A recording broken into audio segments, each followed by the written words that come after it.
Hello. Good morning, everyone. Welcome to Stories from the Earth. I'm Jennifer. All right. So, before we get to our interview, I just want to briefly say why I'm doing these interviews. The practice of herbalism is as diverse and dynamic as each individual herb and each individual herbalist. There are many ways to be an herbalist and many ways to interact with the plant world. Each herbalist takes their own path. This series explores the many ways to be an herbalist and who an herbalist is, as well as discussion on herbalism today and where herbalism might be going in the future. Today we are talking with Ceara Foley, Director and owner of the Southeast's oldest herbal studies school, the Appalachian School of Holistic Herbalism. Ceara is also a teacher, writer, medicine maker, plant protector, and sustainability advocate, and is the land steward of Soulflower Botanical Sanctuary. Yes. All right. So, hi. Hi. How are you this morning? I'm doing well. Good. Is it raining by you too? It is, yeah. Nice, pretty light rain, but yeah, consistent. Sort of, yes. All right, so I want to welcome you to Stories from the Earth. And if anyone has any questions for Ceara, please pop them into the chat. Please put them in all caps or like do at Seawell Herbs and tarot my name so that I can see it. And we will work in questions and comments as we go along. So I noticed that you are drinking a tea. Yeah. Can I just ask you what's in it, and then like, was there a reason why you put those particular herbs in there today? Sure. Yeah. I usually make a tea pretty much every day from herbs that I harvest outside mostly, and sometimes some herbs I have dried. So this one has goldenrod, rose petals, hawthorn, and rose hips, and skullcap. So, and my lovely best friend Leslie made this mug. It looks awesome. Yeah, it's beautiful. Does it have a handle, or is it one of those without? No, it's just handle. So I guess I chose those herbs. It's definitely goldenrod season. So it's in bloom, very prolific. There's a bunch of species of goldenrods here.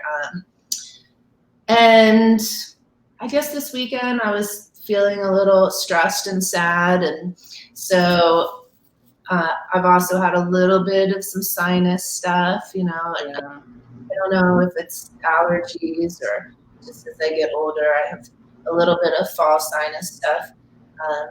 So the goldenrod was in bloom, rose petals. I don't know if you can see this. Yeah. I can't. I wonder if I can. Let's see. There you go. There you go. So you can see this. Oh. Beautiful. Rose for the heart, also the vitamin C, rose hips that I had dried, I added for more vitamin C. Goldenrod is great for drying the sinus, drying out the sinuses, but also lubricating the lungs and the respiratory tract, and great for allergies, great for just this time of year, kind of preparing for the fall and winter. Helping your kidneys as well prepare for the winter. It's just a great fall tonic and delicious. And yeah, I don't know, this weekend. Oh, wow. I didn't get out as much as I should have, but I just harvested this bundle to stuck my head in it. And that was enough to make me feel a lot better. So it smells so sweet, you know, it smells like you're laying in the grass. So yeah, that's why I made the tea, and I pretty much try to make a tea every day that includes something that I harvested. So I'm also connecting with the plants and getting outside and saying hi to them as well as drinking them. So is it different every day, or a little about, you know, what your needs might what you might feel you need. Exactly. So the goldenrod, I have this whole bunch, so I'll use this throughout the week, and then I'll go, pick some other stuff, maybe lemon balm one day, whatever's in bloom. I think I actually put some marshmallow leaf in there as well today for soothing the nervous system. So. Yeah, that's awesome. That's an awesome way to like start your day and be able to connect with the plants on a daily basis. That's so cool. I live in town, so like it's a little harder for me to do that. I just have a little balcony and I have some comfrey and a little bit of lemon balm and catnip. That's sort of those are good. The lemon balm and catnip are really lovely for the nerves, but I have a weird spot, so really the comfrey is what does well, and everything else seems to like die. So I don't know, but I am also drinking tea, and this is Tulsi and turmeric.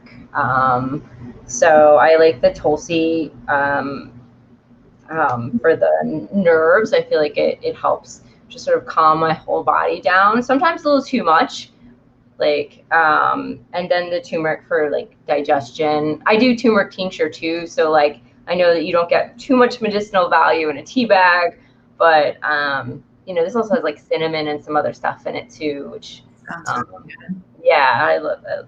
That's sort of a digestion. Always something for digestion for me, a combination. And nervines too. I started a new job, so it's been a crazy week for me. Yeah, really crazy. All right, so we're gonna get into it. All right, so tell us a little bit about yourself and describe how you got into herbalism, and why did you want to become an herbalist and be involved with these awesome plants? Okay, great. Well, I'm just going to reiterate that my name is Ceara, and a lot of people get it wrong, so I like to just impress that every time I am able to. So it's Gaelic and okay, 2 syllables. So if I'm in Ireland, they say Ceara, but my parents decided on Ceara, like the goddess of grain, Cearas, and I was called cereal in kindergarten a lot. Not appreciate back then, but now I know that that's where we get the word cereal is from the Greek oh my gosh, yeah. So I appreciate it a little more. It's sort of come full circle. I guess I feel that I was really just sort of drawn to herbalism as soon as I can remember being alive. So I had a pretty unstable childhood, early childhood, and I feel that I was really blessed to always be around nature. However, I always had access to, most of the time, beautiful nature, if not just a little plot of earth. So I feel like being outdoors and being in nature really gave me that groundedness that I needed and wanted and was searching for, and also sort of a sense of place and friendship. I feel like I was sort of nurtured by Mother Nature and raised by Mother Nature in my early childhood a lot. So I think just being outdoors, I would pretend at a young age that I was, an orphan lost in the woods, and I had to eat the wild plants to survive. And then someone would find me, and I would always have a little like hideout, like a little special space that was mine, and I felt safe and that I sort of gave back to and was in relationship with. So, and then someone would find me out there eventually and be like, don't eat that. And, years later, I'd find out that all the things I intuitively gathered I could have eaten. Oh, wow. Yeah, so that's pretty cool. Yeah, that's cool. So similarly in school, I was diagnosed with rheumatoid arthritis at age 2, juvenile rheumatoid arthritis, and I was bullied a lot as a child. I, didn't We didn't really use that word back then, but That's what it was. Yeah. that's what it was. Yeah. So similarly at school, I opted out for hanging out with plants instead of people a lot of the time. So, and just like looking for acorns that had ant eggs in them, and just sort of being a little scientist. And looking back, even throughout middle school and high school, like all the projects that we would do, I would sort of incorporate plants without really thinking about it or knowing that it was a passion of mine. But I think in middle school we had a medieval day, and I made rose petal bread, and one of my classmates reminded me of that years later, and I'd forgotten about it. In high school we did a science experiment, and I grew 2 plots of grass seed and was mean to one of them and kind to the other. Wait, how are you being to a pot of grass seed? With my words. So. Oh, with your words. Yes. Yeah. Oh my God. Yeah, and the one that I was kind to grew much better. So, and that was years before I ever heard of Emoto or any sort of thing like that. So that was just a concept I had come up with as a teenager. For myself. And I lived with my aunt when I was 7 to 14. She really nurtured my love of nature, and we lived in a very nice, just outdoor place with a creek and a quarry, a soapstone quarry nearby. And so I would transplant plants from other parts of the woods into my hideout and catch fish and collect fiddleheads. And she was into French cuisine, so she had Yule Gibbon's book, Stalking the Wild Asparagus, and so she would cook the fiddleheads that I brought in for me. And she showed me this book when I was about 7, and I definitely couldn't read it at the time, but I just knew it had to be the absolute coolest thing ever, this book about how to eat wild plants. So and back then, that was one of the really, there's a ton of books on wild animals, but that was really the pioneer one. So although she wasn't so nature oriented, she did have that, was able to foster that in me and share that appreciation with me. So I don't think that I ever really knew what an herbalist was. So, later as a teenager, hippie teenager, I was into like being all natural. So I started making like my own floral infused oils for perfume instead of perfume. And, then started studying on my own the magical side of herbs. And then as a young adult, I started researching the treatments and medicines that I had been put on for my rheumatoid arthritis. Intuitively, as a young child, I felt weird about the fact that I would be given the same treatment. I was always, the 10-year-old in the room amongst like 60 and 70-year-olds. And it always seemed really strange in some part of me that I was getting the same treatments that they were. And so as a young adult, I started researching the side effects of the medicines I was given. I took a new medicine and broke out in hives like immediately. So I started paying more attention to that, and then started researching the medicinal side of herbs on my own. And yeah, I don't think I ever wanted to really be an herbalist until I went to herb school and knew it was an option. I definitely at some point wanted to sort of be a witch in the woods.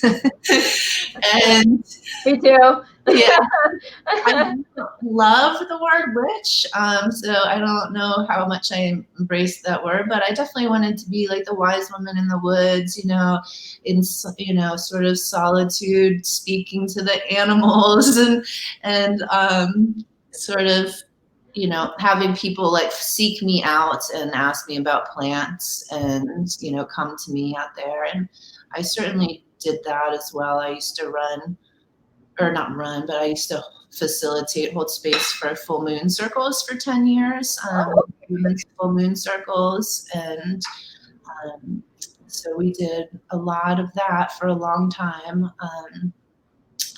And then, I went to herb school and then realized like, oh, this is a thing I can do. Career path, actually. This thing I've been doing my whole life is a thing. You're right. It's legitimate. Yeah, exactly. So I guess that's how I got into herbalism. A long story. Yeah. Nothing like having an illness or there's nothing kind of unusual arthritis, but there is something usual about having it at that young age. So to make you sort of start looking at the sort of medicine from a different angle, especially if you're having reactions to. Sure. I think that a lot of people on sort of alternative or traditional healing paths have a story of their own where they were not satisfied with the care that they were given and looking for safer, healthier, more intuitive options. And I think that, obviously it was hard. As the autoimmune disease affects the whole body and affects all the organs. And so obviously having that since as early as I can remember has been a challenge, but I do also feel like it's been a blessing in that I've been just really sort of tuned into my body, very conscious of my body my whole life, So I think that is an aspect that also helps make me be a good herbalist because I can feel how the herbs are affecting me. I feel like I pick up on subtle energies, plant energetics. Yeah. Okay, so we've got 2 questions from chat. One, they're asking about the your grandmother's Fiddlehead book. What was the name of it? So it was my aunt. Sorry. No problem. Just giving her props for that. So yeah, my grandmother also very influential to me. Very matriarchal household family. But the name of the book is Stalking the Wild Asparagus, and it's by Yule Gibbons.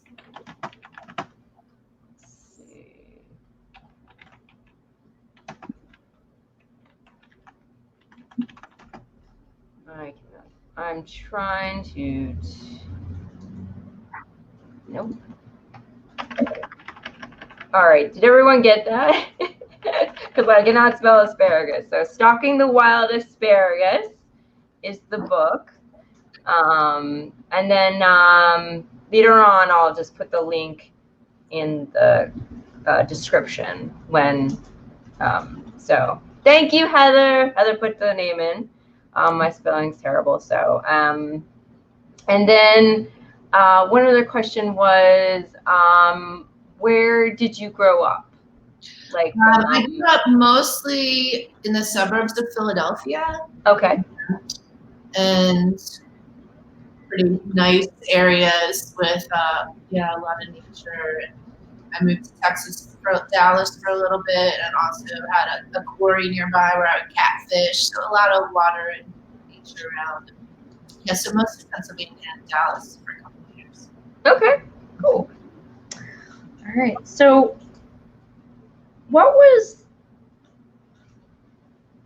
do you remember the first herb that you felt like you really connected with, and why? I'd say that, just to preface it, in Chinese medicine, they say anything in nature that is used in healing is an herb. So they use stones and flying squirrel. Oh, okay. I would give credit to Lily of the Valley, which is my grandma's favorite flower and was outside my grandma's house, which was sort of my most consistent home growing up. Lily of the Valley and hyacinth.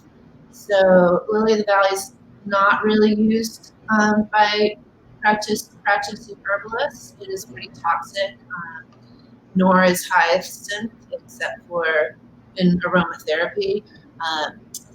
But yeah, hyacinth is the first one that I made my own flower oil from as a early teenager, and just as a child, like I would just go outside to those flowers every spring. And, Lily of the Valley has an affinity for the heart, so they were just have a lot of sentiment to me for sure. And I'm a spring baby, so those would be two herbs that really are my gateway plants. And then as far as like more medicinal herbs, more herbaceous medicinal herbs, mugwort or Artemisia vulgaris is one. I was a hippie in my teens and 20s, and I was on dead tour. It's a mugwort switch stick. Awesome. Yeah. So yes, I love it as well. Yeah, it's such a good one. So I was also studying goddess tradition and goddess religions and, Celtic tradition, which I was also just discovering was a thing before I thought it was just, sort of an idea I had in my head. So mugwort, Artemisia vulgaris, named after the goddess Artemis, who I feel a very strong affinity for. And I used to be pretty crafty and, make my own hippie dresses. So I'd make dream pillows out of it and sell them on dead tour. And, and then I found out that you could also smoke mugwort and it induces visions, psychic dreams, prophetic dreams of the future. I personally find that I get spirit animals come to me a lot in my dreams, which normally animals aren't in my dreams other than when I drink or take mugwort in some way. But yeah, I have friends on dead tour that would be like, "Oh, there's Ceara. We know she's got some mugwort to smoke." So, that's kind of silly, but it's also, I think, really important. A lot of people as teenagers and young adults are really into cannabis, and there's gazillions of herbs you can smoke. There's gazillions of herbs for your nervous system. There's gazillions of herbs that are, entheogens, mind altering to some varying degree. So it also just started opening my mind to like, wow, there's so many medicinal plants. There's so many plants we can use in so many ways. Smudging, dreaming, and then, the medicinal aspects as well. It's good for the menses, good anti-parasitic, which is good for dead tour as well. And that just sort of got me going deep with one plant and realizing how versatile one single herb is and how much it has to offer in so many different ways. Mugwort was also one of the first plants that I connected with as well. We had this old oak tree that I grew up with. My parents had 3.5 acres of land, which was my little magic place. And then when it died, which I was very sad, it was like, it's got to be like several hundred years old. Around the stump grew up this ring of mugwort.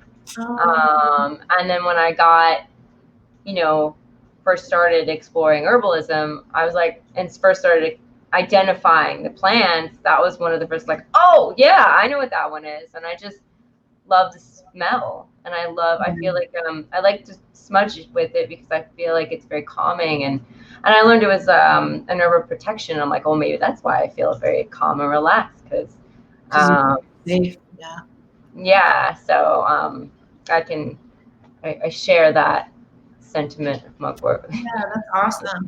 And also with its anti-parasitic physical quality, getting rid of parasites in the body, it's also that way energetically. So when you smudge with it, it specifically has an affinity for getting rid of energetic parasites. So if people are sucking your energy, or if you're on the path and you feel really drained by people, really great for that. Yeah.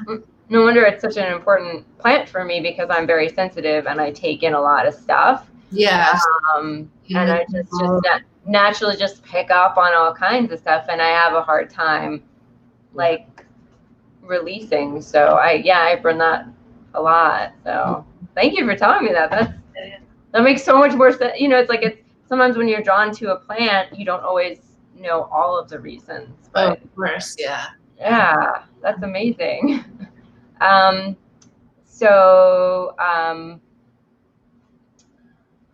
Some from the chat, Smoky Fantastic, who says I have some, wait, it jumped, sorry, chat jumped, some crazy mugwort dreams with animals. And she says she used it as a tea for her period, help with cramps.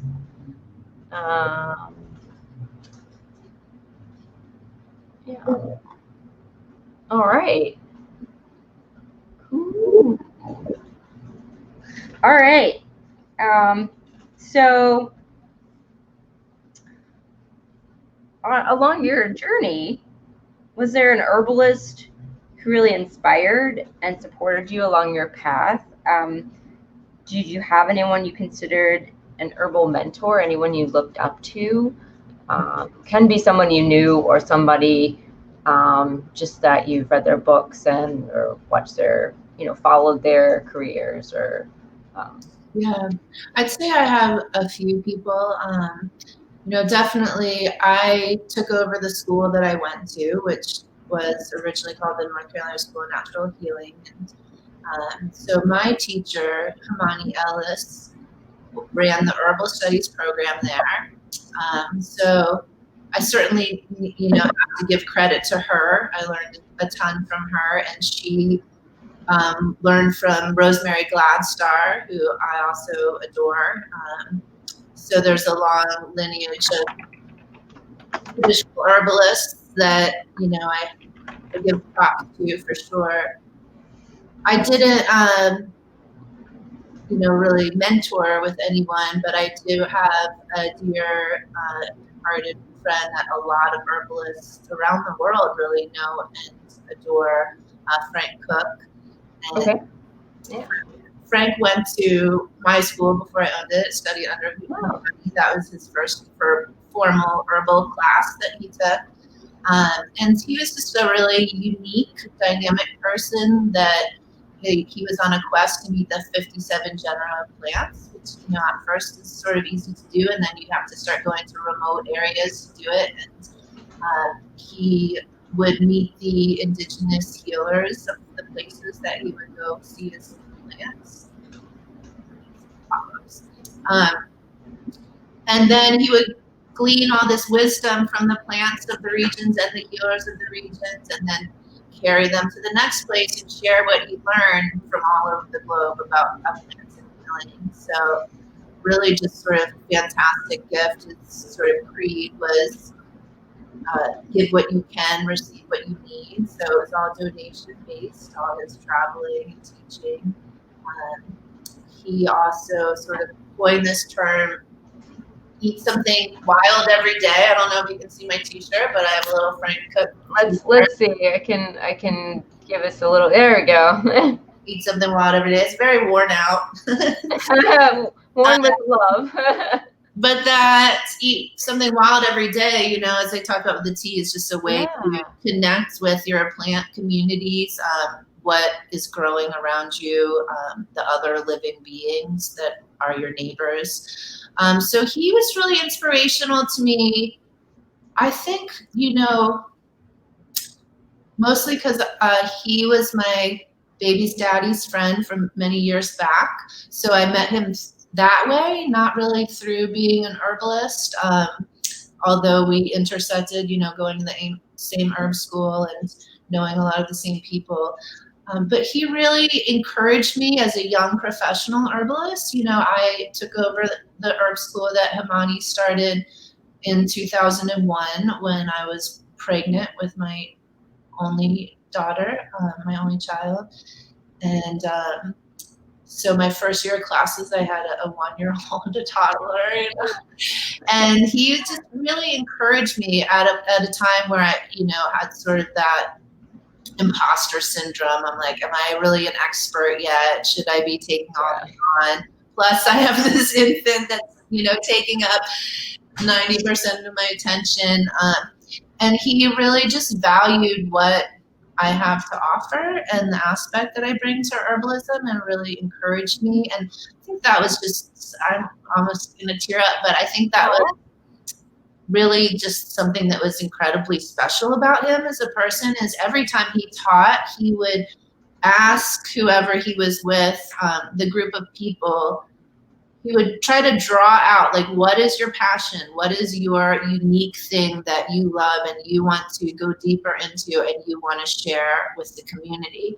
Because he would emphasize, we can't, it's not a do-it-yourself culture. We're meant to be in community, and we can't learn everything. Like, who's going to be the person, he would always say, that learns all the ferns and can be our fern expert? And who's going to be the grass person and learn all the grasses or all the goldenrods, and it's just really inspiring, and just sort of that natural ability to make you want to find what you really are passionate about and share it, and not keep it to yourself. You would say, don't be an end user. Really always sticks with me. So definitely Frank Cook was super special to me. And many people. And I'd also say Rich Ochek was another person.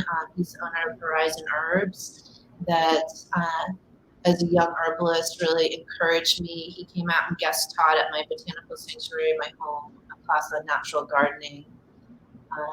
And whereas Frank Cook would say, he would go in the garden and pull all the weeds, and we would make up wild foods from all the weeds. And he would say, the rest of this stuff is just like extra, just sort of like fancy wasted time, like you're spending money and energy that we don't really need to be spending. We can just eat all these weeds. Conversely, Rich Ochek cultivates every single plant there is to cultivate, pretty much. So he came and taught for me, guest taught at my house, and just really instilled to me. I already had this concept, but he just sort of took it to a next level for me of putting your energy and good intention into your medicine making. Medicine making is really my passion as far as herbalism goes, as well as growing plants and harvesting plants and wildcrafting. But I know there's like, I don't even really want to use this term, but seed to seal term, right? That people are using. Seed to seal, like from seed to packaging. Yeah. Oh, I haven't heard that one.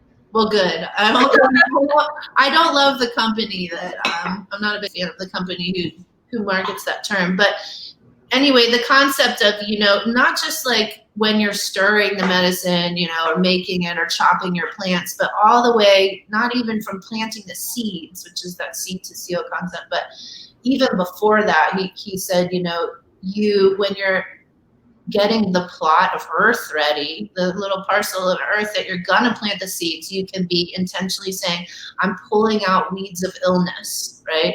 I'm adding the amendments of nourishment and love and support, right, into your soil, just preparing your soil, as well as planting your seeds, and just every step of that process of making your own plant medicine. And that just really resonates with me, and he's just a super cool guy. So yeah. Wow. It's definitely, I have one person well, I have two people in my life that have that do this, but it's important. It's amazing having that person that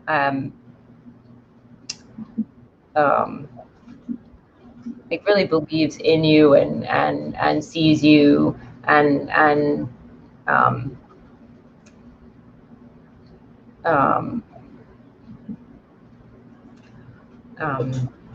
then also the concept of that, I think a lot of us struggle with the concept of like, we're all supposed to do it on our own. Yeah. That's in the larger society, and we're like, well, why can't I? And also, like, I love the idea, it's very empowering, and it feels really amazing, like, to think of each person being able to lend something to the whole and the good, um, and I think we need more of that, for sure, as well as, connecting with the plants and just this. But anyway, so such two wonderful mentors and people who have supported you. That's awesome. Thank you for sharing. I also, Richo is a writer, and I have one of his books here too. So this is his book, Making Plant Medicine, and it's one of my favorite herb books. It is one of the few that talks about different menstruums, like blending different menstruums. So he'll say, use part vinegar and part alcohol, whereas most don't do that. And he also just focuses on plants that you can grow yourself. So I really appreciate that, because I am very much on the tactile side of herbalism. And again, not to do it yourself, because there's just a lot of movements that are great and are needed and have a lot of power in them. And then sometimes people go so far with them that we have to kind of pull back again and remember, so the do-it-yourself thing is great to be empowered and self-sufficient and self-reliant. And, able to survive crises or limited resources or whatever the case may be. But also, we are meant to be in community, and we need to not forget that as well. But that book is one of my favorites. Can you just hold it up again so that everyone can see it? I wrote the name down. This is one I'm familiar with, but one I do not currently own yet, but I really have been wanting to. So I love it. He's also just a really good writer. I mean, I consider myself a writer, and I just like his style of writing. It's very, it's sort of poetic and illustratory. I don't know if that's a word. I made it up, maybe. But also, just chock full of information, but palatable and interesting to read for me, and pretty, well written as well. I have some other books too. Yeah. I'm going to ask you about them. Okay. We're going to get to the books for sure, because definitely that's something that is well, everybody wants the books, loves the books. Let's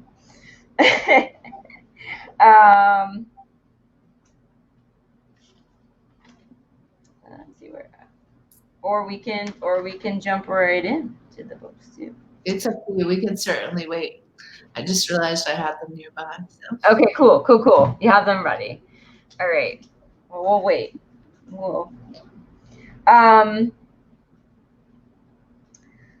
So, what is your idea of who an herbalist is, and what does an herbalist do? I don't know if it's your mission statement, but like your mission statement, there's, very many different types of herbalists and different ways that herbalists manifest their lifestyle and career, as unique as each individual. You could be a clinical herbalist, you could be a traditional herbalist, you could be a community herbalist, you could be a medicine maker, a grower, a botanist, not to mention all the other sort of branches of herbalism, like aromatherapy and flower essences, plant spirit medicine, So I feel like my definition of an herbalist is someone who lives in relationship with plants. And which sort of reminds me of James Green, also one of my go-to authors, herbal authors. He talks about honeybees being the world's premier herbalists. And I'm also a beekeeper, and I like to infuse, I consider honey a medicinal herb and like to utilize the alchemy of honey with plants. But, they have this symbiotic relationship with plants, right? Honeybees, obviously, they coexist together and they nurture each other and they benefit each other. And so I feel like that's what an herbalist does as well. They cohabitate, appreciate, utilize, and serve plants, really. So, sometimes I feel like my days and weeks and months in life are sort of dictated by the needs of plants or at least my projection of what plants need, right? So I go out and I think this plant needs to be watered, or this plant needs to be pruned, or this plant needs to be talked to or made into medicine. And maybe it doesn't need any of that. And I'm just, but yeah, I like to think that I'm helping them and we're helping each other. It's a symbiotic relationship. So I feel like that is the general idea of what an herbalist does. If you're wanting, a more, a less esoteric maybe answer, yeah. Just your, your take on it. That's, there's no right or wrong answer. That's a lovely description of what an herbalist is and what an herbalist does. I mean, I keep, I only have like 3 plants on my porch because that's all I can take care of. I'm like, I don't want to, have more plants and then not be able to take care of them. And then this girl, she moved out downstairs. I've got 4 apartments in my little building, and she left this big plant on the porch, and it's this lovely, I don't actually know what kind of plant it is, and it looks kind of like it could be a tropical plant, but it's a vine and it's growing up, and I'm like, who's watering this plant? So I'm like watering it. I'm like, I cannot, I'm making sure that I was like, I don't think anyone's watering. All right, we'll just water it. And they're dictating your day. I started taking over the care of this plant because I can't. So what you said definitely makes sense to me, and I resonates with me, and I think that. And that's a good point you bring up too. Is you don't necessarily need to have a bunch of land with a bunch of plants to be in that relationship. That's true as well. A few porch plants or potted plants are great. And also, if you have access to, going on hikes or even just, parks or even just little side vacant lots, you've got lines coming up and, in the winter you have pine trees everywhere. And so there are, plants everywhere that you can connect with and create relationships with, really, wherever you are. Definitely. I mean, I'm in, I'm close to downtown Asheville, and like literally, like everyone's like yard is overflowing with like echinacea and yarrow, and there's mugwort sort of randomly, and just little pops of goldenrod and just lemon balm and mullein and rosemary and awesome. Just growing, in people's gardens, and it's surprisingly, I'm surprised at the amount of maybe it's because of Asheville and we love plants more than we love grass. We'll have that manicured lawn, but and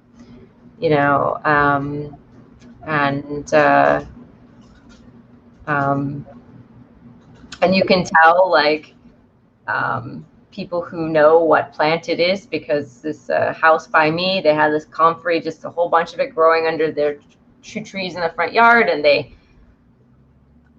mowed them down and mulched them over, and I'm like, okay, they don't know what that is. And then there's, you know, another house down the road, and there's a whole big patch of it just there, you know, like, and close to their garden. So it's just but yeah, there's plants everywhere, which is cool. So they're words. It's sort of like they make it easy for us to notice them, and then to us to engage with them. So they're just like, we're here. Absolutely. Yeah. Yeah. Pay attention, whether you're like, you know, in the city or in the country. It's just really cool. So yeah. Heather says from the chat, herbal lushness. Right. So yes, that's a good favorite aspect about being an herbalist? I think sort of what you just started to describe, you know, is that I think the empowerment and the comfort that comes with knowing that plants are everywhere, and plants are always thriving and, you know, taking over and replenishing themselves. Yeah. And knowing that really wherever I am, I would be able to find food and medicine pretty much anywhere, I feel like. And when, you know, COVID started happening in March and people started, you know, there was this huge rift, I guess there still is, of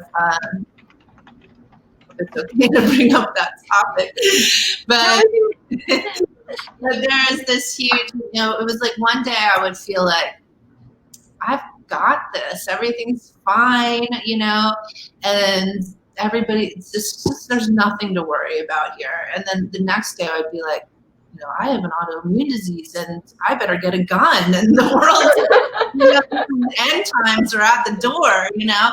So and no matter which way I was feeling during the day, or what I had read, or who I had spoken to, I would just consistently feel very grateful to be an herbalist, because I just felt like I have this arsenal of plant medicines.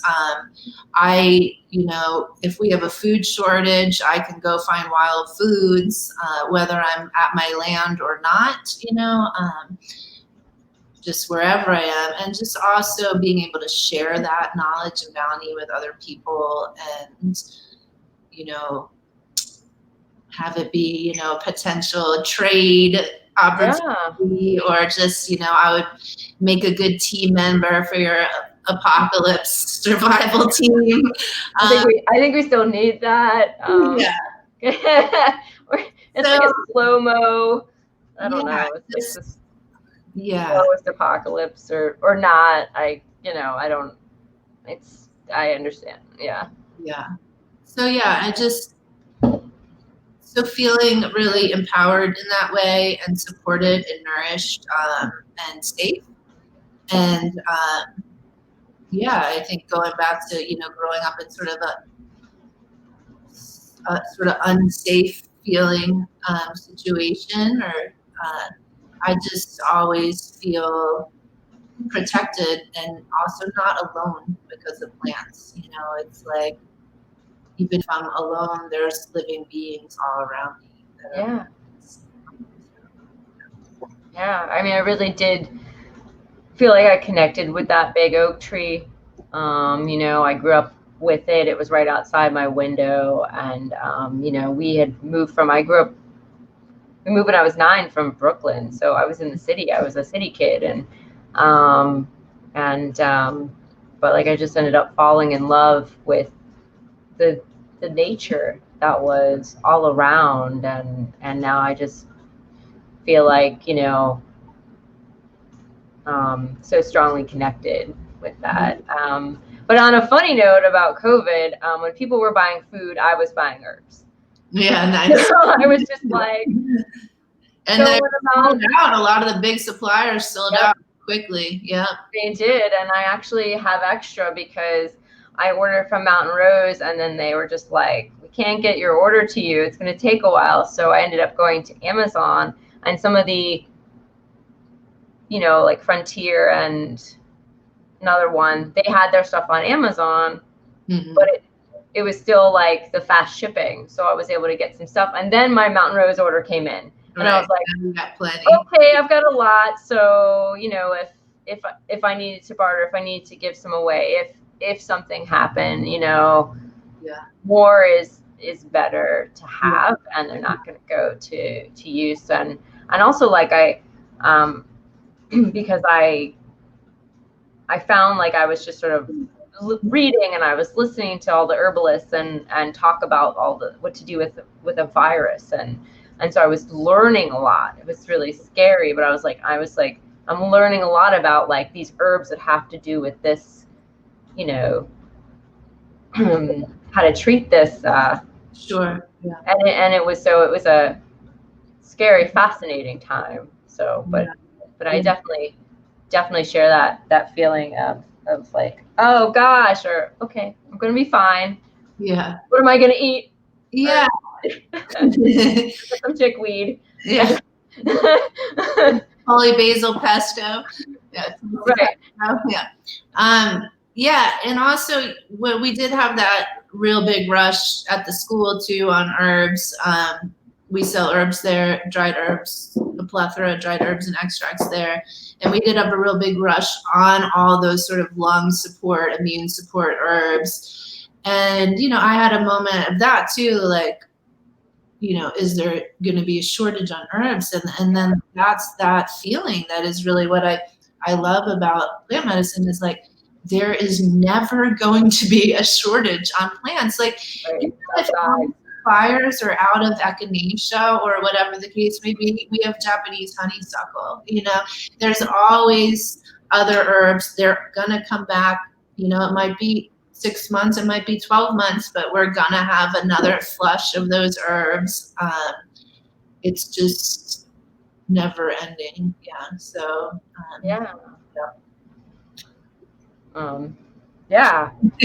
I think that's what we get sort of swept up in this mindset of the culture that we live in, and so we forget about that. Hey, there's this wonderful redundancy in herbalism and variety, and so like, if you can't use one herb, you can sort of sub, in another one. So we have to keep that for the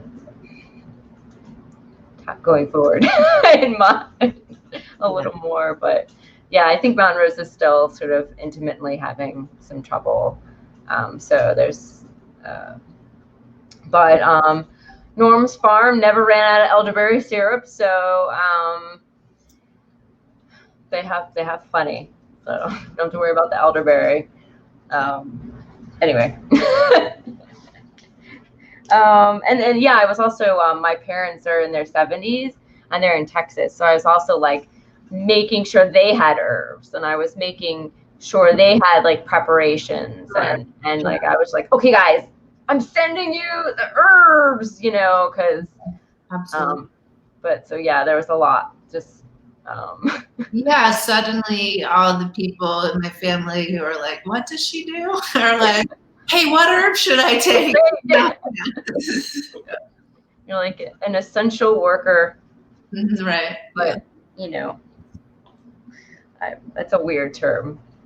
Because, I think we're all essential. Absolutely. So it's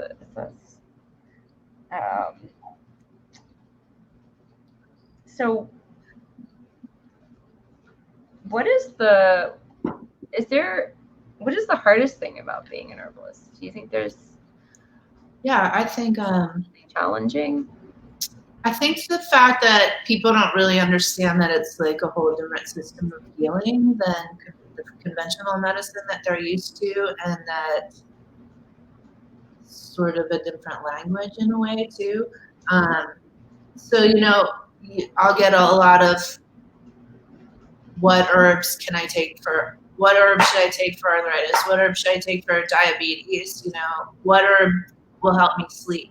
It's not even usually herbs, it's one herb. So people have this mindset that it's like, in Western medicine, conventional medicine, you take this one pill for this one thing, right? Right, yeah. So people still think that with herbs, it's going to be the same way. You take this one herb for this condition you've been diagnosed with. It's the name of the condition you've been diagnosed with, when it's really a whole completely different thing. So people don't want to hear, when they ask me specifically, I get a lot of questions about arthritis since I haven't. But, there's hundreds of types of arthritis and thousands of Americans that have arthritis. And so it's really just depends on the individual, and people don't want to hear. My first go-to thing is always stop eating sugar and grains. Right. Nobody wants to hear that. It's so tasty. Bread is so good. Yeah, I know. So people don't want to hear that. They don't want to, necessarily come in for a 2-hour consult and talk about intimate details of all aspects of their life. They don't want to change their habits. In Ayurveda, which is ancient Indian science of life, healing modality as well. They talk about what do you do the first 3 hours of your day every day, and that completely dictates your health status. So do you get up and, check your phone? Or do you get up and drink coffee? Do you get up and stretch? Do you take a shower? So they have it down, their science of life can be as, broad as the foods you eat and movement, and as specific as the finger that you wear a ring on and what metals and stones are on it can affect your energy and healing. So it's really, herbalism is about being a matchmaker. So getting to know the energetics of the individual, the energetics of the pathogen or disease state or blockages or whatever it is that's affecting their health, and then knowing the energetics of your plants and foods and lifestyle choices and stones and whatever other things from nature you might use, and treatments, the way you deliver them. Maybe you want to put those herbs in a bath for someone, maybe you want to put them in a capsule, maybe you want to put them in a tea, maybe you want to put them in a honey. So being a sort of better herbalist requires matching those energetics of the plants and the administration to the person. And people just, they don't, they want convenience. And convenience is often what causes the sort of convenience mindset is often what causes a lot of illness and disharmony in the body and mind and spirit. And, I'm guilty of it too. And we all are to certain degrees, but just people just not even really wanting to hear any of that. They're just like, right, yeah. It's gonna work, right now. And it's just rare that you can really do that. There's certain herbs, like turmeric is one that I would say that is, for most people, it's going to be beneficial in some way to them. But it's not like, turmeric is going to cure a certain disease alone without any other, any steps taken or changes made. So. Right, yeah. Yeah, totally. Okay. I mean, we are taught by, Western medicine that you take a pill and it cures everything, and that's it. You don't have to change anything, you don't have to do anything, you just have to take that pill. And health is a lot more nuanced and complicated, and it takes a lot more work. Especially, it's easier to prevent, but how we live tends to promote illness, I think, because we're not taught how to take care of ourselves. and so then we just sort of end up instantly. I mean that. I don't know about everybody, but in my experience, I find that like a lot of people that I know just sort of end up instantly ill. It's like, bam, where'd this come from? But then it takes a lot to untangle that and get you back into health, and you cannot just take a pill to fix that. And I think that you just cannot take a pill anyway, unless maybe if it's an aspirin, right? And sometimes, or like if you need surgery, because sometimes you need that, and sometimes things just happen so fast that that's the thing to do, right? Yeah. But then you also need all the aftercare, like, and you just can't take like a pain pill and then it'll take it all away. So I think that we're just not taught to think along those lines, and it's surprising for everybody. Even though I grew up in a household that we took our echinacea and and my mom didn't keep sugar in the house because, well, she would eat it, but it benefited us. So, so we went to the health food store. Like, I always sort of grew up in we didn't drink soda, and in this environment, like, I've had health issues. I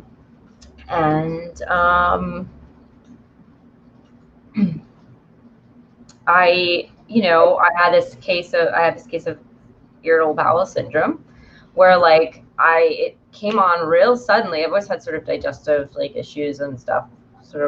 Just have a digestive system weakness or proclivity for holding things in.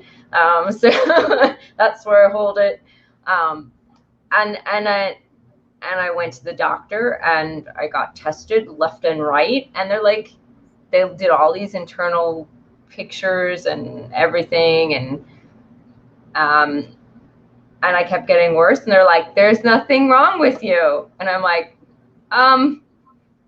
So literally, they sent me to acupuncture, and I had stopped being able to eat, and I was in so much pain.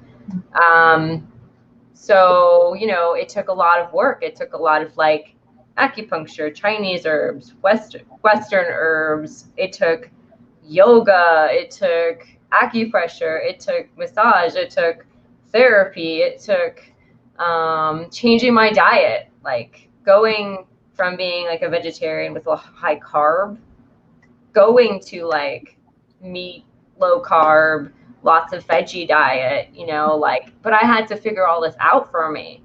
Yeah. I had to put all of the pieces together, because basically they're like, we don't know, bye. Totally. Yeah. So yeah, I think that a lot of people are not up for that challenge, but I sort of was in a place where I had to. Mm-hmm. Absolutely. Yeah. I was pretty much, out of the medical system for, 20, 30 years. How old am I? 20 something years. And then I did decide to have a hip replacement, so I think there's definitely, I know there's a huge place for conventional medicine. Yeah. We also know that our system is super broken. So I'm very grateful that I got this hip replacement, and my life is much better than it was before the hip replacement. And I also, had a complication. I went to 11 doctors. Wow. 2 MRI, 3 ultrasounds, 2 biopsies, and 2 doctors that wanted to give me surgery for it, saying it was skin cancer, when I was 1,000% sure it wasn't. But if I weren't in touch with my body, if I weren't able to go to 10 doctors and get all these second opinions, I would have had a second surgery that was completely worthless, not needed, and would have caused further problems. Even the surgeon who was going to do it said this might not heal well. So Yeah, the system is just, it's a lot, you know. A lot. Each doctor knows what they do and what their tests do, and they're, you know, bound by these legalities. They can't really tell you anything outside of the scope of that. They can't. It's just a lot. So it all has its place, but Definitely. the more education you have, and the more you can come in, you know, to a doctor being aware of what's going on and advocating for yourself, and having friends there to advocate for you, it's really important and helpful if you can. And yeah, I could go on and on. Yeah. And I don't get me wrong. I feel like there is definitely you know, I have a fantastic primary care doctor, and I feel like there's both a place for herbalism and Western medicine, and that we are complicated humans, and it makes sense that healthcare would be very complicated. Yeah. To navigate. One thing you said, when people, you know, you said people just think they want to take a pill and that will fix it, that will heal it. You know, really, there's no pills that heal anything. You know, I know. But I think, you know, that seems like we know that, but I don't think people really do know that. I don't think people really understand that the pills aren't actually healing anything. They're not actually fixing anything. They're, you know, just masking some or maybe all of the symptoms, and probably not all, some of the symptoms, and helping you cope, which is very valuable in a lot of cases. Yes. Helping you cope and helping you get further. But again, in the end, that state, this dis-ease state, is still there, and likely becoming compounded because it's being ignored, because you can cope and nothing has changed that set it up. So yeah, we really need diet, lifestyle, plants, or basically diet in a way, to help change those underlying causes, and also to help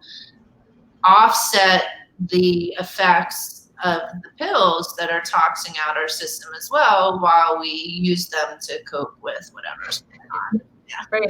It's more of a, you know, it's a bigger picture than I think a lot of people realize. I mean, I have a whole morning routine now that involves yoga and, you know, a lot of other stuff, that, as well as checking my phone. I do also check my phone, but you know, I drink some coffee. I do, but you know, put some cardamom in it. That's the antidote, so, for caffeine. Ooh, I should. That'd probably help me with digestion too. Yeah. Immune booster, good antibacterial. Yeah. And yummy. Yep, very yummy. Yummy. All right, we are gonna switch gears. So we're gonna talk about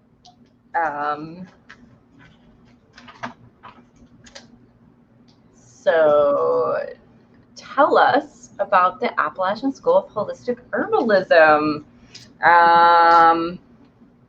You know, about just in general about the school and like what classes you offer. I think you're closed right now because of COVID, but anyway. Yeah, so we are the oldest herbal studies school in the Southeast. I took it over. It was started in 1991, and I took it over in 2001 from my teacher when he moved to India to follow her spiritual path. She sold the herbs portion of the school to me, and I renamed it. And her husband did massage and energy healing, and he sold that to another person who kept the name. And yeah, at that point, we had the programs I brought from her were our fundamentals program, which is a 13-week course that meets one night a week. I believe you did that program. I did. Full disclosure. So I went way back, gosh, or 2000.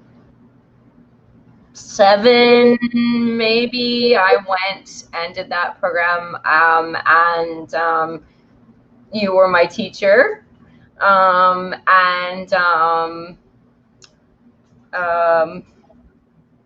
yeah, I forgot what I was going to say right immediately after I started talking. Yeah, it was a great program. Oh yeah, it was my only my second experience with studying herbalism. I took a 1-day course at Red Moon Herbs on just medicine making, and with Karina Wood, and so I just knew the basics of medicine making, and then she did some plant identification, and then I was like, must do more school. Yeah. And, but yes, it was a really great class, and I remember we had a tea every class, a different tea, and I have my notebook, which I forgot to dig out, but anyway, I have my notebook with all of those teas.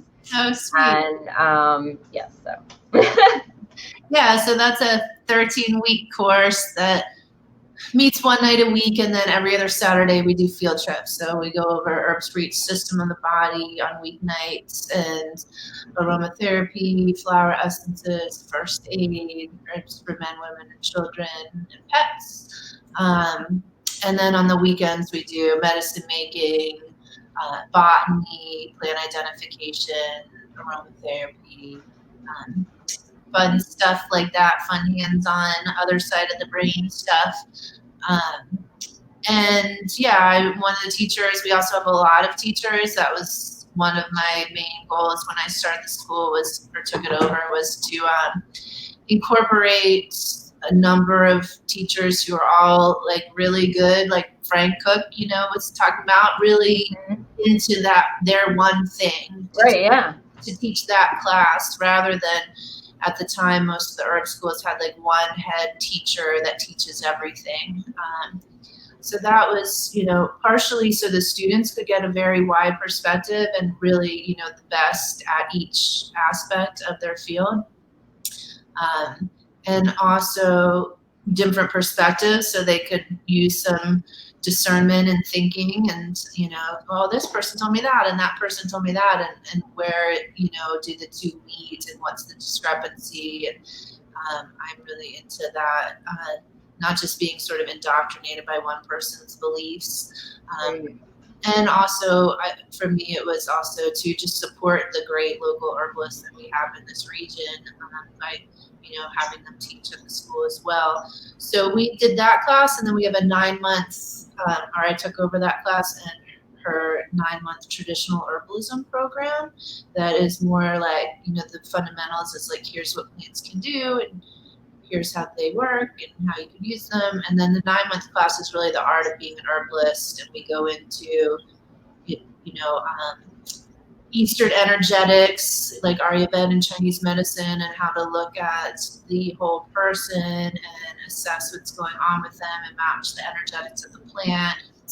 And also just holistic lifestyle. We do beekeeping, organic gardening, permaculture, all these different career options in herbalism, seed starting, growing, flower farms, do a bunch of field trips to different people in the area who are making a living in different ways with herbalism. And really just a lot of heal thyself and introspection and working with yourself first before you work with other people, and doing things like cleanses and case studies. Those in martial arts. Yeah. So, I didn't know that was part of the class. Yeah, we do a little Qigong. That's great. So those were the two main classes that I took over, and then we added workshops. All those great teachers would teach short workshops, as well as other teachers on anything from alchemy, making spagyrics, to making just simple teas, or organic gardening, or making Christmas gifts, or lip balms, or just any. We've also done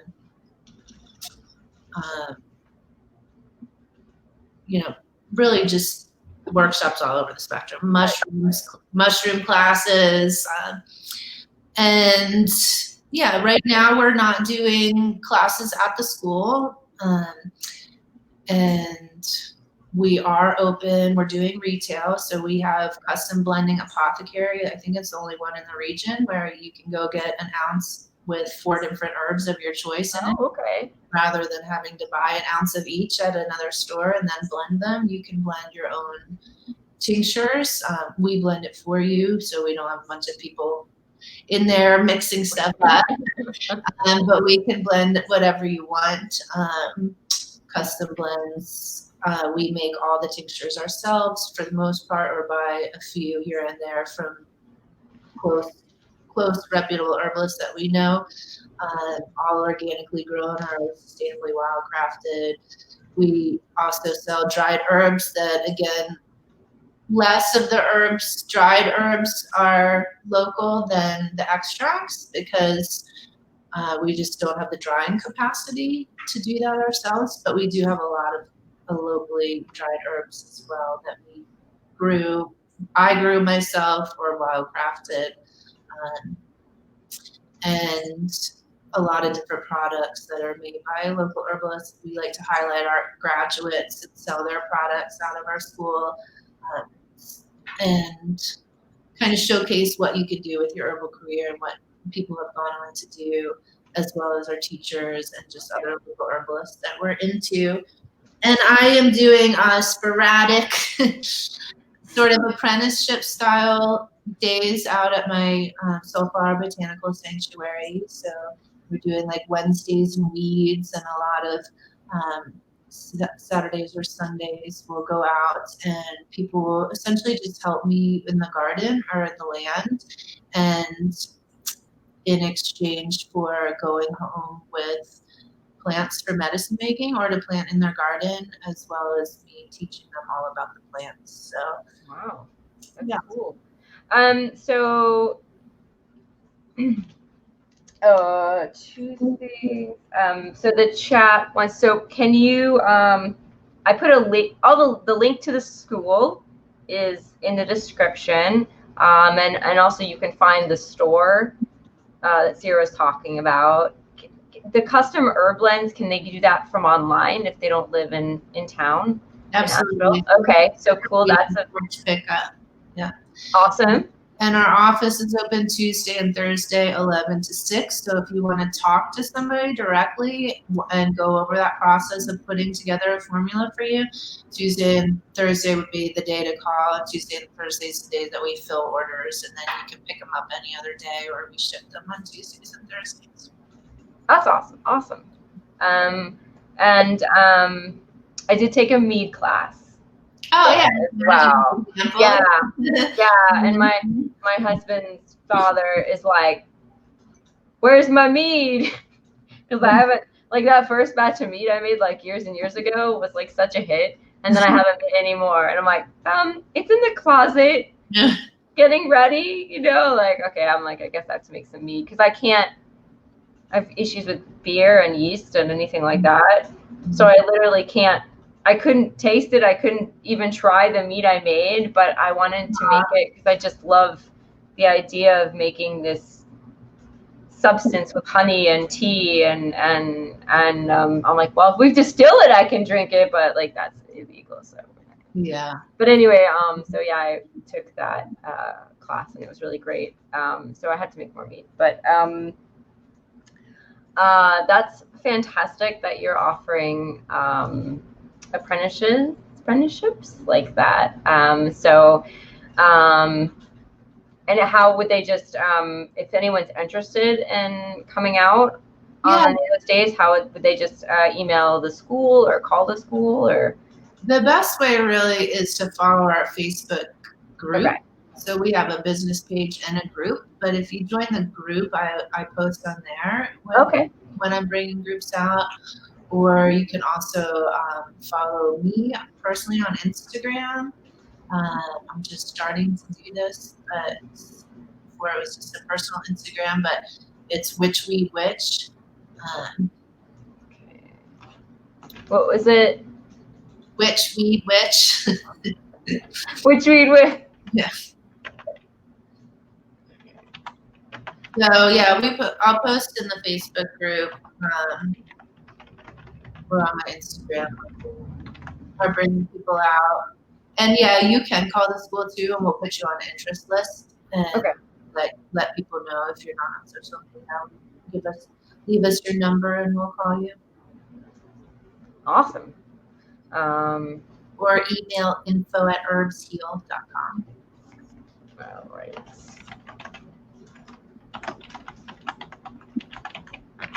Just put that in the chat.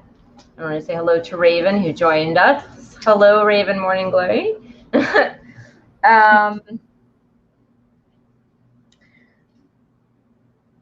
So this really like funnels right into the next question is, what do you feel is the best way for a person to learn about herbs? Yeah, I definitely feel like 100% hands-on if you can. So I feel very strongly that you need to use all your senses to experience plants and learn about plants. So touch, taste, smell, intuition, all that good stuff. So if you can find an herbalist in your area, hit me up, come over and help in the garden.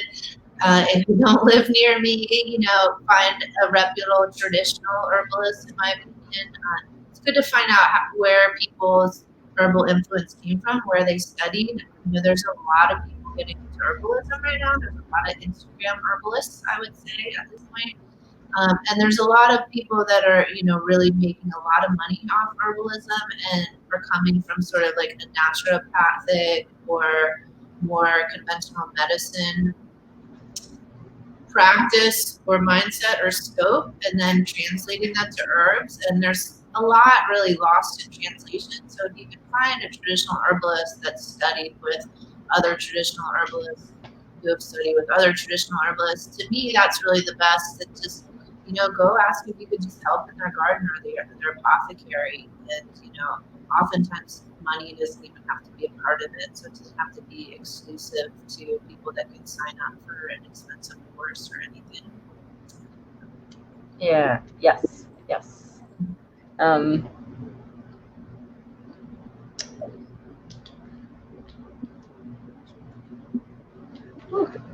Brain, see? An hour and a half, but I have some ADD, so sometimes it's like, but there's definitely some more chat that I'd like to have. So I'm gonna try to refocus. I definitely agree. I found that I learned best when I have it hands-on. It just, it's hard to really get a sense of the plant through a book. And I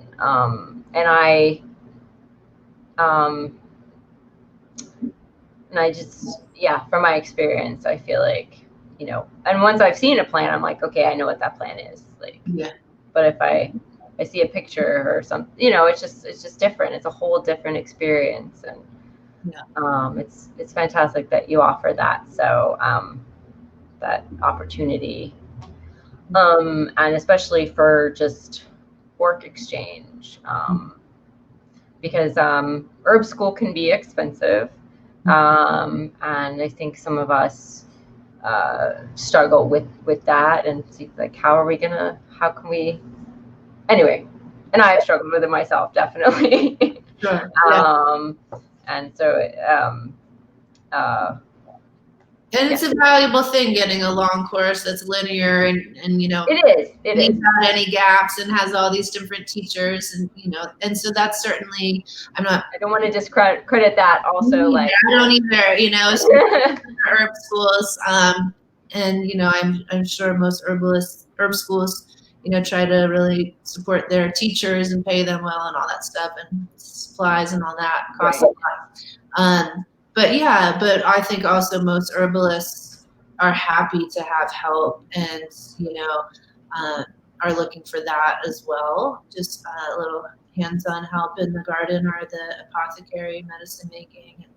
And for me, like, I get so much more satisfaction watching someone take a plant home out of my garden that I might just compost because I have so much of it, or give to my chickens or whatever, and know that they're going to plant that. And then like 3 years later, they're like, I'm still making medicine with this plant, you know, just thought of you today. Like, that to me is everything, you know, just knowing that they have the plant, have the relationship with it, can find it again, you know, that's the stuff. So yeah.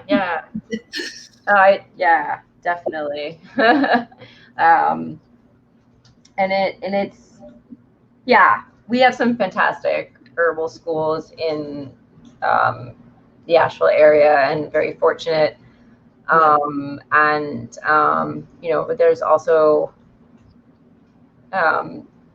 it's good to have, everyone's also different learners, you know, some people do better in other ways. So it's really nice to have a whole variety of as our herbs are fitting to, as we fit the herbs to the people, we fit the learning to the people. So that, yeah, definitely. And we try to cater to all different learning styles in our school by having, you know, linear lecture type classes, as well as field trips and medicine making and hands-on projects and homework and all that kind of stuff. So. Yeah, I found it very, very balanced between the two. I do very, yeah. So yes, all of the info about the Appalachian School of Holistic Herbalism is in the description, and then Heather put up Instagram, and we have email. So so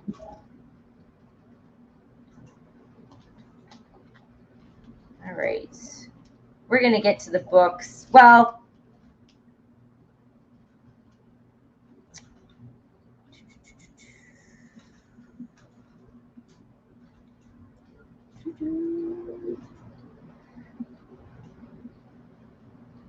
okay, so did you ever think you would become a teacher? And what's your favorite thing about being a teacher? Before we get to when I look back at my childhood and you're like, what do you want to be? Like, I think I wanted to be a teacher at some point. I think I wanted to be like a child psychologist at some point. I wanted to be a vet. So I think all of those things are like, you know, education and healing. So I don't think it's too far off. But like I said, I didn't know any language for there being herbalists in the world until I was in herb school. And even like before I was in herb school, I didn't really know that that's why I was going to herb school, to be an herbalist. You know, I still didn't know what an herbalist was until I was, I guess, coming out of herb school, really. So I didn't necessarily think that I'd be, you asked about being a teacher. Yeah, that's okay. Yeah, so I do think it's not far off, you know. I had thought about it here and there, some sort of teaching as a child and stuff, and healing work. And I think that education is healing for sure, healing work. And I remember I was teaching at AB Tech, I think, or for AB Tech in some other part of North Carolina, community college or something. And I was carrying all my stuff and, you know, supplies, hands-on stuff for the class. And like I do, and all of a sudden it hit me like, this isn't a thing that I do, it's a thing that I am. You know? And that was a really cool moment, memorable moment for me. And it just, yeah. So I feel like education is something that's a part of who I am, and not as much something that I do. If that makes sense. Yeah, that makes sense. that definitely makes sense. So Heather asks, what are some of your favorite plants to have growing in your garden? That might be a hard question. Well, yeah, there's a little old cartoon version of Thumbelina, And it says, and then the witch went back to her garden of weeds. And I think about that pretty much every time I'm in my garden. So I grow a lot of weeds in my garden, and I'm very grateful to them. And it's, it's sort of a permaculture principle. They're perennials, and very, very valuable. Yarrow is definitely one of my favorite weeds that I could say I grow it, but I've never planted it. And I've never planted it. It's just, it grows there. It grows itself. And Rudolf Steiner, whom I love, I wish I need to memorize this quote, but he says something about how yarrow, like a good friend, just makes everything around it feel better. So it's a beneficial plant to the garden. It increases essential oil quantity and quality of other plants growing near it. So it increases the health of the other plants growing near it. It attracts beneficial insects. So yarrow, I leave it every year. I harvest it for medicine, but I save some. I mean, it will go to seed even if I don't. But yeah, I share it with people, but I always make sure I have plenty in the garden. It's one of my favorite herbs. As Frank Cook would say, it's in my inner garden. I adore it. And something that I actually actively grow and plant every year is turmeric and ginger. So that's something that, Frank would say is extra, right? It doesn't naturally grow here, but I love growing it. It's pretty easy to grow here as an annual. I try to overwinter it and keep it going, so I'm not buying the root every year to plant. But yeah, I like to grow it, and then I harvest my honey. Like last month, I harvested my late summer flow sourwood, and I will use the turmeric and ginger and make it into a honey extract. Ginger honey is my favorite. We learned that at school. Yeah. And sweet. Yep. Yes, that's where I first learned to make honey, and it's just amazing. And then I have, I made some garlic honey. Oh, great. Yeah. Which is quite a punch, and during the COVID, we were having these garlic shortage. We were having these shortages, and I was like, well, if I make garlic honey, I'll always have the garlic. Mm-hmm. So that prompted the garlic honey, but also it's got quite a kick. So I've made jalapeno honey. But yeah, I love honey. So me too. Yeah. All right. So it's book time. Last but not least. Okay. So I had like herbal books for beginners or herbal books for advanced learners, but I'm just gonna ask you in general, what books did you bring and what books would you like to show us? Because so we have but we also have a free library at the herb school. It's their library, so you can go and nobody's really going in the school, but we can take a person at a time, and you can hang out. We have 700 books on living. So yeah, but these are ones I happen to have in my house with me, and I was like, oh great, they're right here. So this is one that we recommend in our fundamentals class to follow along sort of so it's opposite on StreamYard. I know it's a little crazy. I'm gonna do this so I have a little more room. Yes, I have. Where's mine? Ta-da! Hello. Oh yeah, twinning. All right, so this is nice. Like our class, it goes through each system, herbs for each system of the body, and the actions, herbal actions, and start to learn that way. That's the new holistic herbal by David Hoffman. Yeah. Heather's got her pen ready. So most of the books I recommend are sort of beginner, intermediate level, but David Hoffman, just to mention, I don't have it with me, also has a good advanced book called this one, this crazy one. Yeah. This one is more advanced. Yeah. And it definitely is. Yeah. He goes into all kinds of. I took an herb class at the Botanologos school. Oh yeah. Natural. I want to say herbal medicine, but it's not true. It's Botanologos, but we didn't actually read this part where it goes into like there's like molecules on here. Yeah. So it's a hardcore book. But I need to dive into that one at some point more. But we use some, yeah. So that's more advanced. Oh.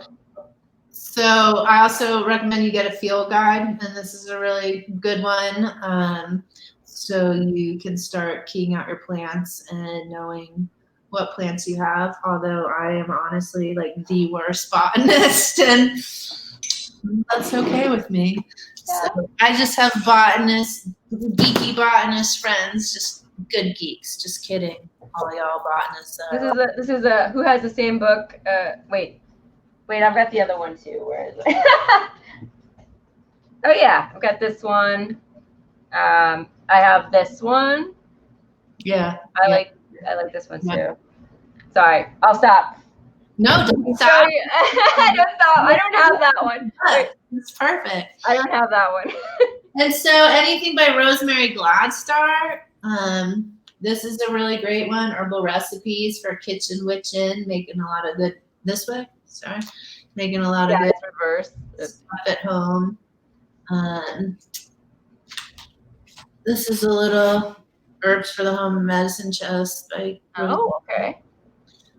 This is one if you want to get into more of energetic assessment, which I think is really cool. I had another teacher I didn't mention. We talked about mentors, but his name's Camilo Sanchez, and he is in Charlotte, North Carolina, and has a place called Tao Living Arts, and he is a doctor of Oriental medicine. Mostly now he does his own sort of medical qigong that he teaches people.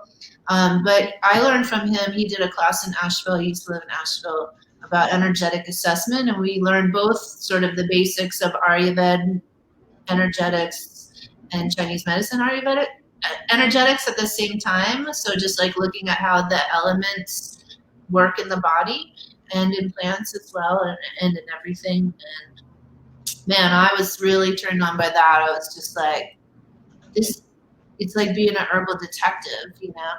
And I realized like, this is what I do. And I think also like growing up with trauma, you know, you sort of become very aware of your surroundings, right? So it's sort of like in that way. So this is what I do. I key into everybody's energetics, right? And like what's going on. And so I was really turned on by that. So this is a good one. Planetary Herbology talks about the energetics of herbs.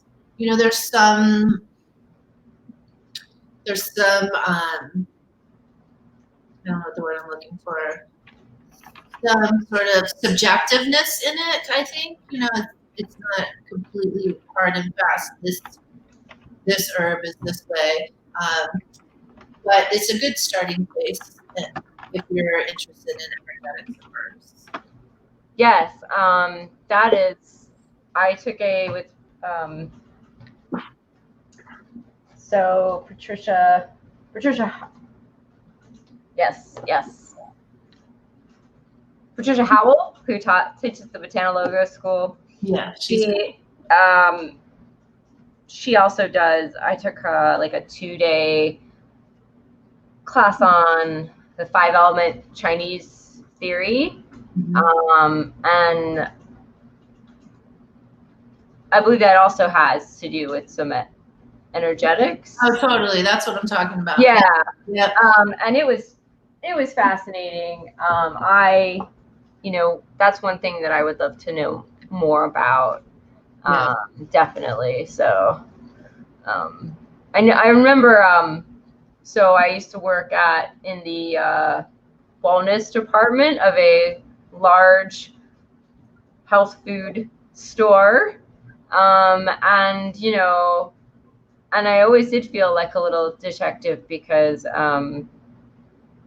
you know, when people would come and be like telling me about like what their experiencing is, and I was like asking them all these questions and everything, and it was very like, anyway. So Yeah. I definitely can relate that. And then you're trying to like match up maybe the plant with what's going on, but in a kind of a much faster, smaller kind of right way than if they came into an herbalist office. It was anyway, but yes, giving them as much as you can with this yeah, and little information that you have. Yeah, but I love the systems because the traditional Chinese medicine and Ayurvedic have been around for such a long time, and it's like I'm like, wait, they know all this stuff. Like they already know all this stuff. Like why don't I know all this stuff? Yeah. I don't know. Yeah. It's very fascinating. Yeah, and they have a Chinese medicine, especially has a pretty unbroken lineage of recording all their knowledge and just adding to it and adding to it, whereas we have these sort of herbal traditions that were started and then we mass murdered all our herbalists, so that we lost a lot of knowledge there, so we have a lot to gain by looking at other systems of healing around the world, and especially Chinese medicine and Ayurveda are very, very profound in their healing arts. Yeah. And I feel like what we have done since we've sort of, had that happen where we lost a lot of knowledge is we sort of brought in, that's my cat, you probably can hear. She said, it's time, I'm hungry. It's food time. One day I just sort of realized that, like, Western herbalism was sort of this thing where we brought in a lot of things from a lot of cultures and sort of made a little soup sort of to fill in some of the blanks and the connections. But I think that's really cool. Yeah. And I thought, oh, it's sort of what America is about, right? Yeah, I guess. Yeah. In the best sense of that, right. In that word. Yeah. Cool. Heather's like, is that all the books? No. I think that's all we have right now. That's all the books that I have. I would also really recommend Susan Weed book, Herbal Healing Wise, for a beginner's book. It's the first herb book that I think I ever had, and I still have it, and it's like in 18 pieces. But I remember just being like, wow. And so she really goes into, she just chooses a few herbs that are common weedy herbs, and goes really in depth with them. Like mugwort might be in there, but I don't know. Yeah. Mugwort is in there. And she goes really in depth, and I believe it's better to know a few herbs really well than a bunch of herbs a tiny bit. Yay, you got it. This is actually a new copy because my old copy is also in 100 pieces. Yeah, I think it particularly wasn't bound well, but also people just adore it. So she's got recipes and goes for cooking with them wild foods. It goes really in depth with a few plants, which I think is great. That was like my prized possession for a long time, and then I started studying, getting into like the planetary herbology and the energetics, and I was like, oh, this is kind of baby stuff, And then like years later, I came back to that book, and I'm like, no, this book is really everything, so good. So yeah, I really recommend her books. Yeah, and then her new book is also really awesome. This one, Abundantly Well. Okay, I haven't read it. And she's sort of she breaks the healing process into like Um,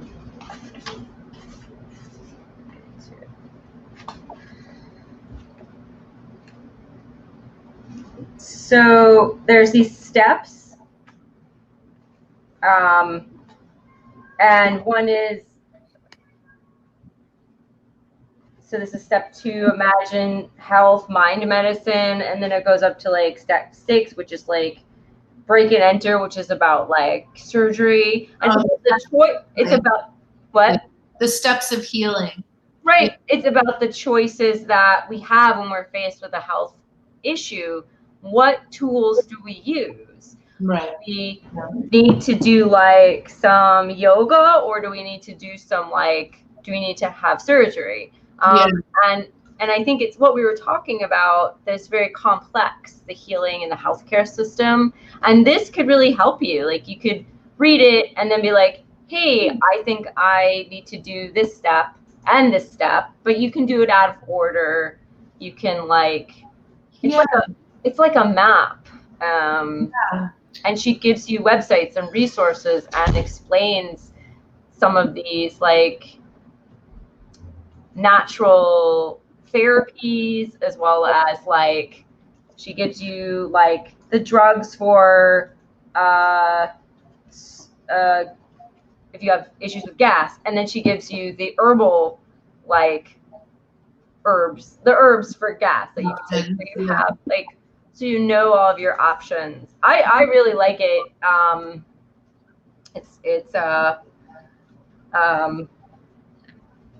She said that she was working on it for a really long time. It's got this very like, this one is written in a very like whimsical, poetic way, which is beautiful. This one is a little more like down, like I would like, you could recommend this to your person who maybe is not an herbalist, right? Not so into the plants and some of the more like esoteric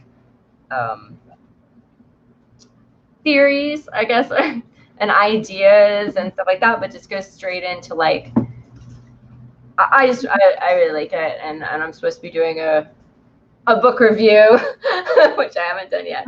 But we talk about her 7 steps of healing in our traditional program really early on. Oh, and yeah, it's a good sort of foundation, just sort of mindset to look at your choices. Really, it could be in anything that you do, and it also sort of relates to permaculture as well. But you know, the first step is do nothing, which is the same in permaculture. And, you know, rather than make a wrong move by reacting, just don't react, you know, and then gather information, and then, you know, use your senses to gather information, and, you know, then engage the energy. So it's very cool. I'm really into her steps of healing. It's cool you brought that up. So maybe she just put it in a book form, because I think that's what it, I believe the first one is pretty much like do nothing. Yeah, this is it. 7 medicines. It's right here. It's do nothing, collect information, engage the energy. So serenity medicine, story medicine, mind medicine, lifestyle medicine, alternative medicine, pharmaceutical medicine, and deep medicine, which is the surgery. So okay, she put it in book form. So yeah, it's cool. But we have, on my YouTube channel, we have a herbal book club, and we did Healing Wise. Oh, great. Yeah. So if anyone's watching from the book club, we are all very, very familiar. And we sort of do a slow journey through the book. Like, it's not a book a month club. It's like it took us like almost a year to get through it, because we just like come in and I read a section and we talk about it, and you know, then we get off topic, and then like, you know, everything else. So it's really loosey goosey, and but anyway, yeah, and I think this was my first herb book, and when I think back, and I'm reminded of this when you were talking about how like the plants that you played with when you were young and you were told not to eat, that you could have actually eaten.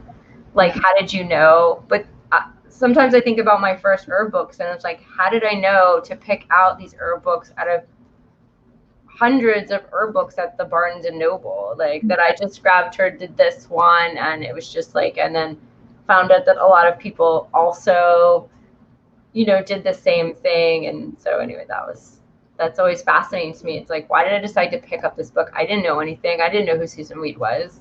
Yeah. All right, so everyone hopefully has a few more books to chew on.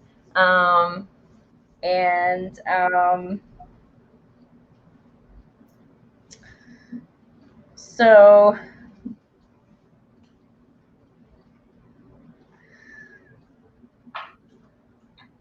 how, I think, one last question, and then we're going to wrap it up.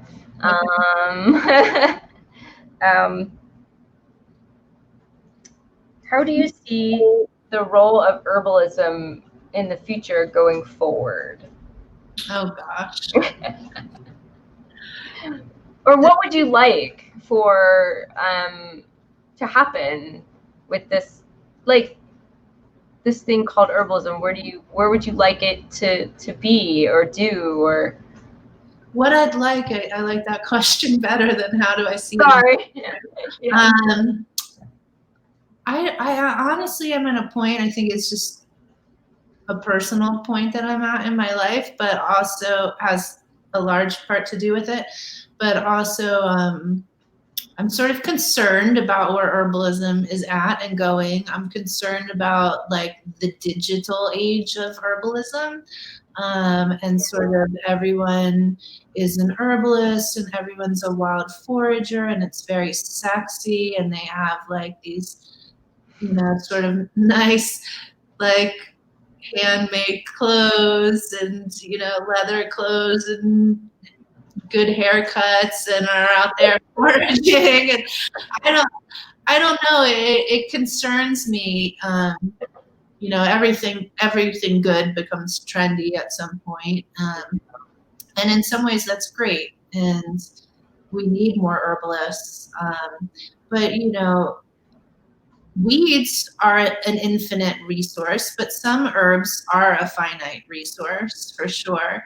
And a lot of times those finite, more rare herbs are the ones that become trendier and more popular and more sought after. So I'm concerned about the conservation of certain herbs and wild foods. And yeah, so those are my concerns. Where would I like to see it go? I would love to see, you know, just with sort of all the breakdown that's going on in our government and our society, and the divisiveness that's happening, and the, you know, small businesses closing down and people losing their jobs and people losing their inability to connect with their peers and friends and family and their hobbies that keep them going and bring joy in their life. I would love to see us create new systems around nature, right? Because we are able to still go in nature and appreciate nature. And I think that brings just so much health and groundedness and relief to our nervous systems and strength to our immune systems. So I'd love to see us build systems around like community herbalism, community apothecaries, sharing food and medicine with each other, which are all things we could do safely and affordably and effectively. And we, you know, we protect the things that we know about and we love, right? So, you know, educating people about herbs and sustainable use of herbs rather than like these sort of trending big herbs from India or the Amazon or whatever. Just connecting people with these, you know, goldenrod is freaking everywhere right now. Everywhere. Perfect herb to take right now for pretty much everyone. You know, so connecting people with that awareness of the abundance that's all around them. I'd love to just see that happen more throughout communities on a small sort of intimate scale, but abundantly, if that makes sense. That makes sense. Intimate but big. Yeah, Big-ish. happening everywhere, but Yeah. small groups of people coming together and supporting their communities with herbs and plant walks and shared apothecaries and shared book clubs and food pantries. Yes, because we have the ability to have enough food and enough housing and enough support for everybody. I think really we do. There's so much, I mean, especially where we live, we're super lucky, but we have, abundant good water, right? And we have an abundance of wild plants, more species of plants than anywhere in North America here. So, and so many herbalists and so many knowledgeable people, craft people and skills, people with all sorts of earth skills. And so if we could just figure out, hubs to come together and share all of that, if somebody has an abundance of squash, somebody has an abundance of goto, somebody has an abundance of, beans or whatever it is, and knowledge and sharing, skill sharing, I think is sort of could be the wave of the future. I would love to see more of that. That sounds like amazing, and I would 100% want all of that to happen, and I would love to be a part of all of that,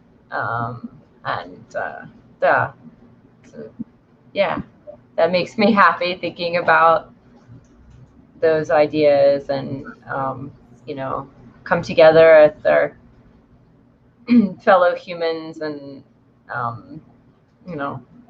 work with the plants and share what we have. That sounds great. So all right. I'd like to say thank you to Ceara for joining us and having an amazing chat for almost 2 hours. Thanks. We probably could have gone on, but it's a good time to stop.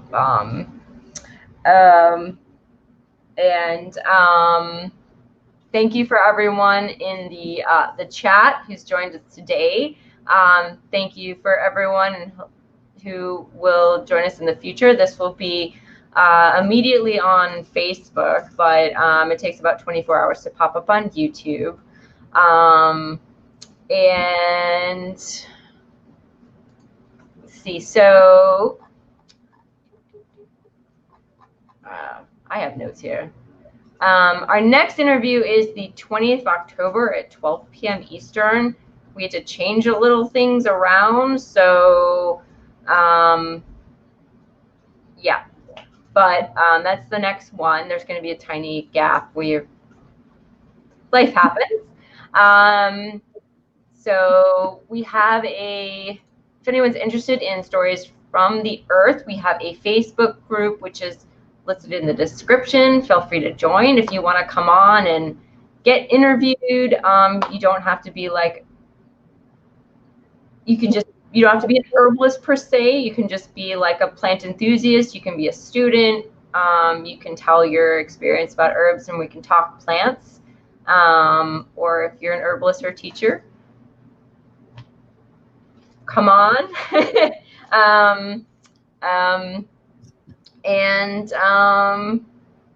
So I hope everyone has a lovely day, and try to go outside and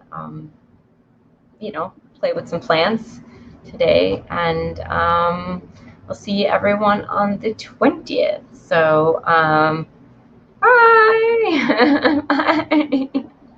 Bye.